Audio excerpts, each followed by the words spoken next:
Vous connaissez Marie-Antoinette, cette reine frivole et complètement déconnectée de la réalité?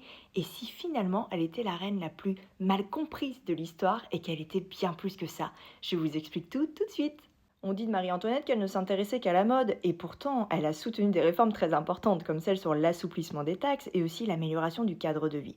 Elle soutenait aussi son ministre des Finances, Turgot, dans des projets audacieux comme la libre circulation du grain et aussi la suppression des corvées, et ce, en dépit des critiques constantes qu'elle recevait de la part de l'aristocratie. Et pourtant, beaucoup de ses actions ont été complètement ignorées. Et pourquoi? Ce n'était qu'une reine après tout, une femme dans la sphère politique.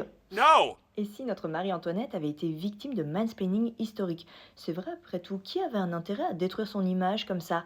Eh bien, des hommes comme Mirabeau pour gagner plus de pouvoir, des journalistes pour la rendre responsable de toute la misère du peuple, les révolutionnaires comme Danton et Robespierre pour justifier leur prise de décision radicale.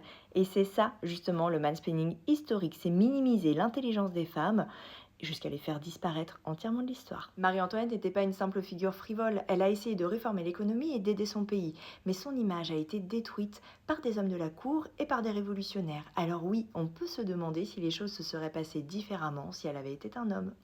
Moi, c'est Pauline et j'adore l'histoire derrière l'histoire, enfin, surtout celle des femmes dont on ne parle pas.